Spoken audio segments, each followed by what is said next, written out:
What I find fascinating about The Office Season 9 is the competency and intensity that they had to tell deep and meaningful, cross-secting, interwoven plots using well-established and beloved characters to tell stories that I think, generally speaking, everybody hated. The image of a man and his boat. Burn this into your brains.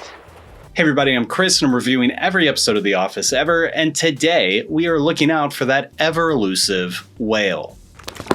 Look at all that sweet blubber. This episode is exploring a lot of things, like maybe too much about human behavior.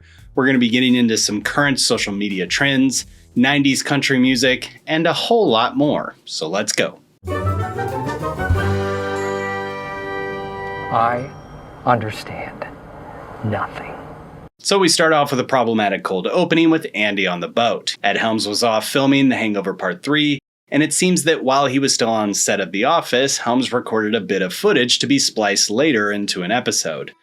This is that episode, which seems like a nice touch, but to be honest, it's a little clunky for several reasons. First, and I don't want to be pedantic, but you are watching The Office Field Guide. That's what we do here. So first, we do keep getting shots from behind the office staff watching Andy on the boat from the laptop, which is fine, but they are also stitched with shots from by Jim's desk, meaning they're looking at the office staff, which makes this not fine, because we should see a gap here with a little snooping cameraman just awkwardly filming over Pam's shoulder here, but they aren't there, or in this shot, which seems to be between Pam and Daryl, but there's no camera there.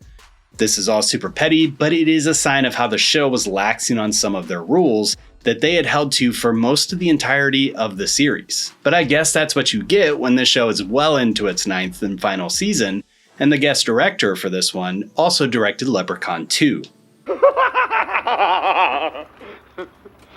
And I don't want to say that there was any nepotism going on in this episode, but this was written by Carrie Kemper, Ellie's sister, and it just so happens that Erin has some of my most favorite comedic and human moments for the character in The Whale. Just a regular nod, like a person. I am a person. But I'm getting ahead of myself.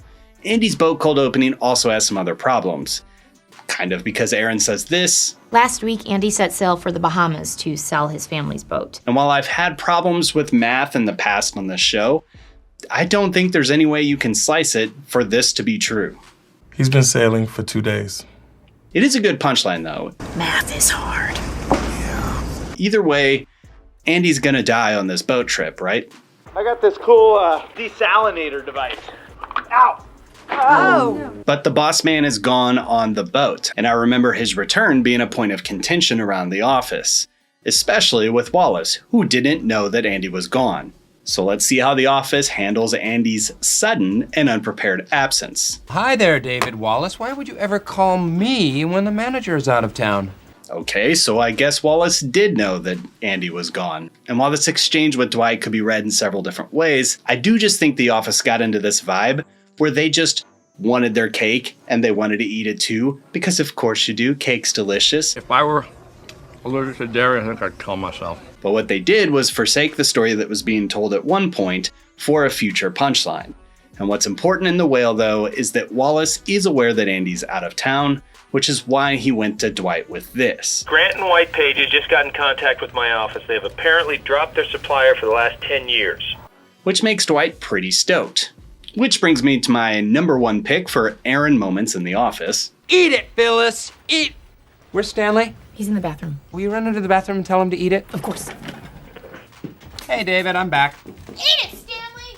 But this Wallace call sets up the namesake of this episode. Dwight needs to sell Dunder Mifflin paper to the White Pages, which was not really a thing still when this episode came out. The White Pages. Do you want it? No. Do you use it? No. Does it inexplicably show up on your doorstep 3 times a year? Yes, yes, and yes.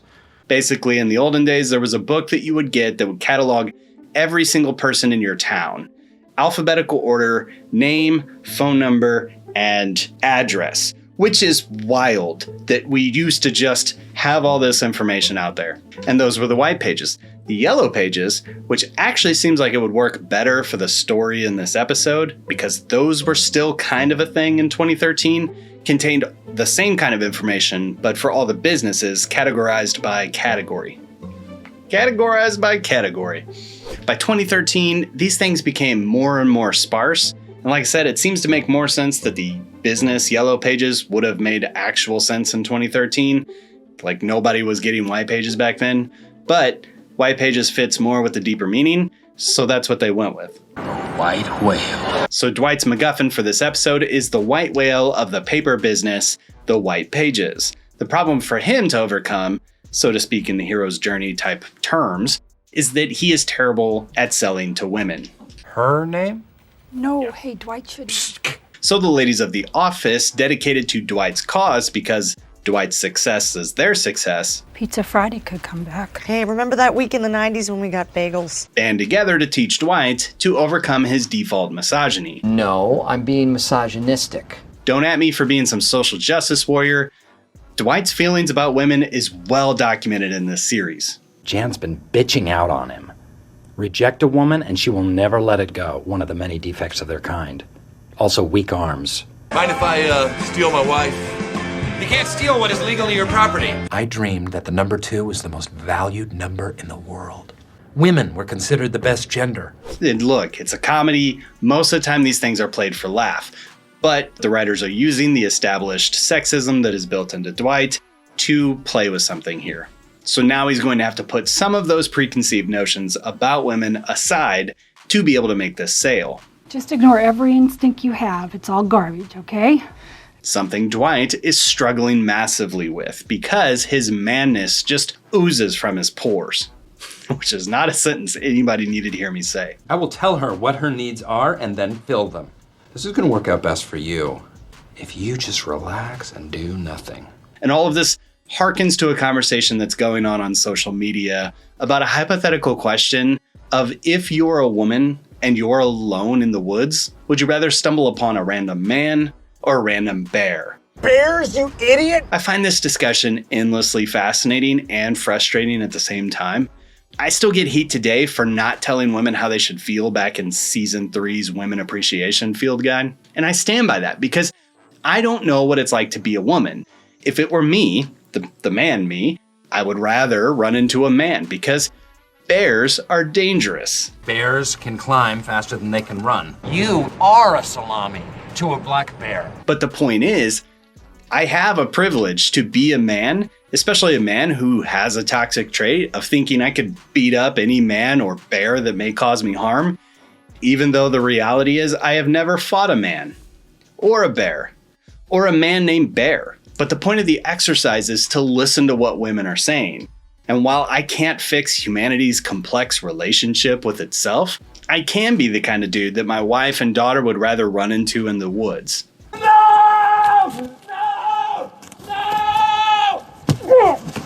We're not even to the deeper meaning yet, folks. That one was for free.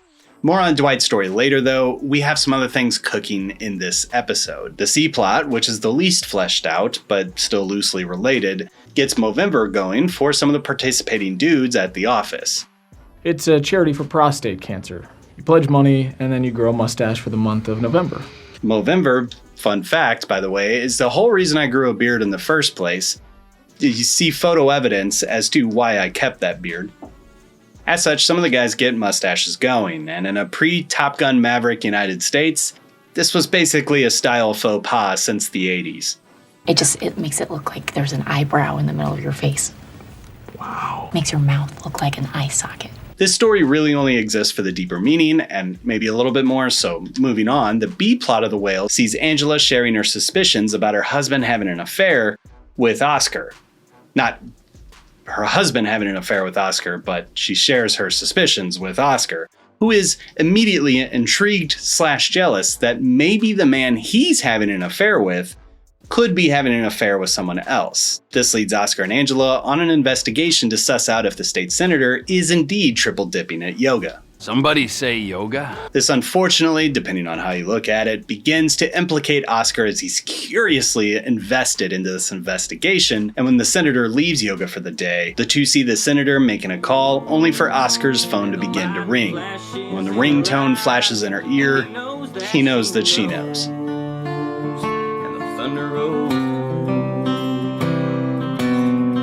After Dwight is fully equipped by the women folk, he and Pam, for reasons that are not explained, arrive at the White Pages for the big sales meeting, only to find out that they are the ones who are in fact being hunted. Oh my god. It's Jan. Which, the editor then adds some old clips of Jan into this episode. And while I know that she hasn't been a mainstay for years on the series, the Jan lore lives hard on the hearts of Office fans. That's what she said? I'm just not sure we needed these because, this whole thing was fan service in the first place. Jan now running the Scranton area White Pages, which makes none of the sense, considering that Jan's not even from this area. Scranton suits you. Best decision I ever made. You were let go. She is the whale, the sail that could amount to getting an edge over their competition, driving up their revenue, bringing more incentives in, and really just meaning something significant to Dwight, who's been down in the dumps as of late. Well, it all turns out to be Jan's devious ploy to get back at David Wallace for firing her all those years ago. You're firing me? Now, did Jan take a job in Scranton's White Pages just to get back at her former boss? Sure, that's actually one of the most believable things in this episode. Point is, though, she's looking for a paper supplier, but Dunder Mifflin has a snowball's chance in hell to actually get her business. Until the lightning flashes in Dwight's eyes, and he comes back to Jan's office to pimp out Dwight Jr. Is that right? Yeah, that's what we're going with. Look, I don't want to demean Clark's physical appearance here, but he's no hunter. Doesn't matter though, Jan's into it, and by it, I mean, on paper he's there to be a corporate liaison of sorts, but in reality, Dwight's pimping out a junior employee to a power-hungry, sexually insatiable Jan Levinson. Insatiable. Which is both significantly more problematic, ethically speaking, than what Meredith was ever doing. Have you ever had sirloin steak, honey? But also makes me wonder what's in it for Clark. You do not have to do this. Do what? Get in the sales? That's what I want. Right. He is hungry for the experience of sales and hungry for that scuzzy love. All of which definitely reminds me of That Summer, which makes 2 Garth Brooks references in one episode. Let's go to the deeper meaning. Nope, actually, I forgot to talk about Jim's story. He's actually trying to have a board meeting remote from Dunder Mifflin office, and it doesn't go well. Like, why doesn't he go to his car or ask Daryl to use his office or any number of actual solutions?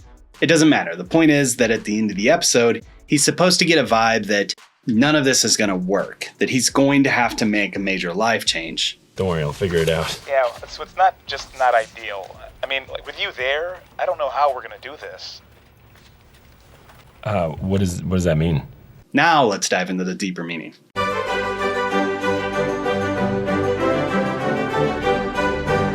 What does a bean mean? Someone please explain it to Cap. So yeah, I might have jumped the gun a little bit with that talk about the most dangerous would you rather earlier, but it was a good primer for this conversation. The whale, the white paper, the multiple stories of aggressors becoming victims and vice versa make this pretty easily spotted at a play, at least, of injecting the themes of Moby Dick into this story. And if you dust off your American high school, if applicable, thinking caps for a moment, Moby Dick follows a crusty old sailor who's straight up obsessed with killing or catching a white whale who swallowed Jonah or something in the Bible.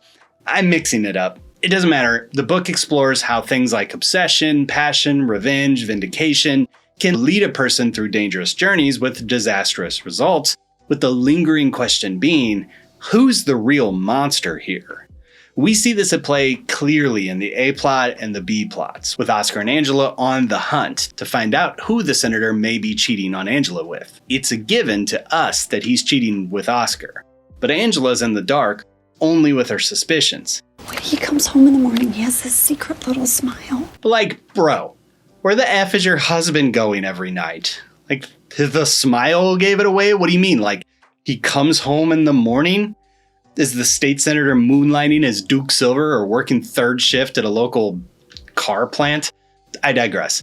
The story sees Oscar and the universe reveal to Angela that Oscar is the monster that she's been hunting this whole time. Throw in some 2013's best gender and sexual orientation concepts into the mix here, And we have a nuanced commentary on who is safe as a given versus who isn't, with Oscar trying to calm Angela's fear by saying that Blake is a guy's name, knowing full well that there's still something to worry about there. As they carry out their investigation, the dynamics of who is safe gets explored by analyzing the senator's body language with Thumbelina and this random dude.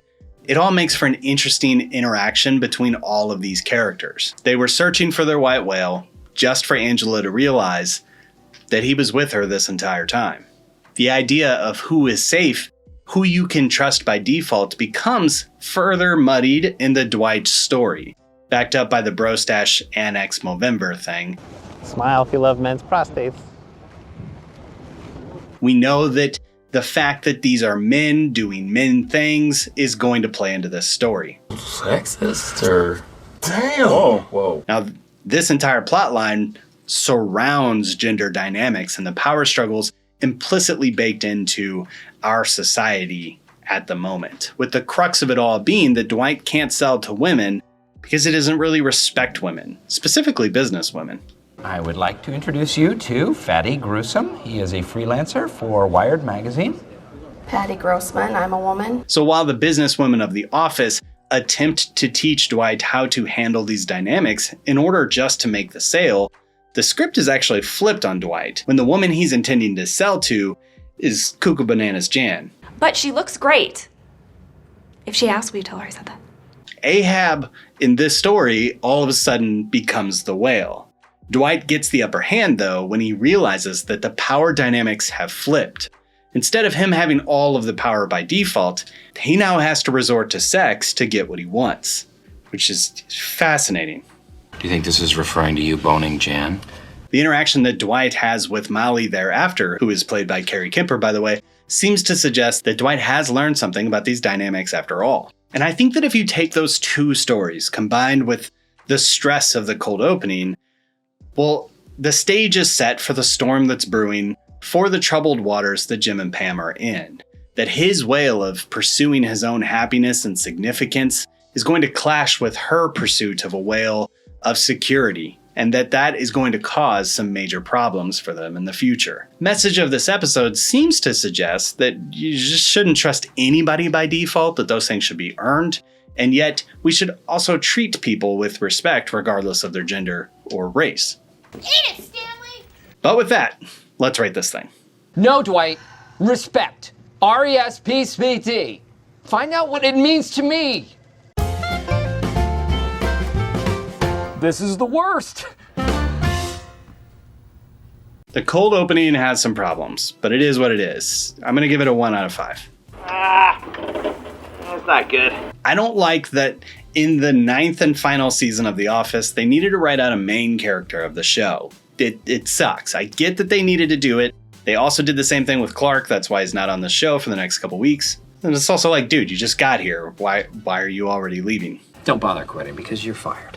Excuse me? You are fired.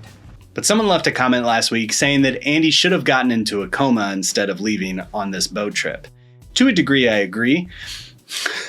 I can think of a few different ways to get Andy from A to B and to see his character growth, but I don't think I have my head fully around what they were going for in this entire arc. So allow me to process this in real time. We were already on a pretty good pathway to fully redeem the character of Andy Bernard into this Michael-like heartwarming but still problematic character by mid-season 8. Now, I want to chalk up some of the messiness with the character with just saying that the writers just didn't know what they wanted to do with Andy, but I'm sure it's way more complicated than that. And perhaps the second half of season 8, in which we saw a lot of Andy's positive traits begin to reverse, was intended to set up a redemption arc that was going to complete in a season 9 that was not originally envisioned to be the last season of The Office. But with the pivot to the end of the series, they needed to progress him from A to B, and then the writers got hit with the challenge of doing so with Helms not even on camera for half the season. I don't know if it's half the season, for a lot of weeks. Life's a journey, hero's journey, lots of stories of people going out to sea and doing things and then coming back different and ideally better. It's a thing in literature, and since he's been talking about this stupid boat for the last several years, Maybe they felt that sending Andy off to be a gipper of his own story was a poetic way to advance his plot. But the problem is he comes back 10 times worse than he was before. Who's that girl? Who's that girl? It's Andy! Andy experiences all of his actual growth as a character in the year gap between the AARP episode and the finale. So I can't help but feel that the real reason that they vilified Andy was simply to endear us to this budding will they won't they between Plop and Aaron, in a cyclical nature of things theme that season 9 was going for. Placing Aaron in the relationship, looking very Pam-like in the process, we see her begin to be disillusioned with her committed relationship, while being oblivious to the nice guy who sits in the office with her and treats her well, until she ultimately puts an end to that problematic relationship and goes for the nice guy coworker. That sounds like Pan. You know how she gets. All that to say that it was more important to the creators that Andy become the villain of the season as a stand-in for Roy than it was for them to really pay off Andy's full story arc in an episode-by-episode growing kind of way. This was a bad decision in my opinion, but I am primed to hear your thoughts in the comments. But the whale episode, like I said in the introduction, is a deep and complex and actually extremely well written episode of The Office. I enjoy the plot lines, I enjoy the jokes, I enjoy the deeper meaning. I obviously have some gripes with this one, but it's good overall. The problem is I hate almost everything about this episode because of the stories they're telling. I hate the Philly Jam arc. I hate Oscar sleeping with his coworker's husband arc. I don't particularly care for the Dwight pimps out Clark arc. You're the Quiznos. And the stash story is generally useless, and I made this a while ago, so I got that. Basically, this episode is motel art. That's why this is motel art. It's proficient, but the soul is gone. I'm gonna give this a 3 out of 5. A low 3 out of 5. It's really technically proficient, but there's really no heart or soul in it. But that's all I have to say about The Whale. What are your thoughts? Leave them in the comments. Like, subscribe. Thanks to all the patrons who support the channel. I have under 20 office field guides left, so let me know in the comments and argue it out what you think I should do next. Support the channel if you care to do so, and join me next time when we cover The Target. Murder. Thanks for watching, and we'll see you next time.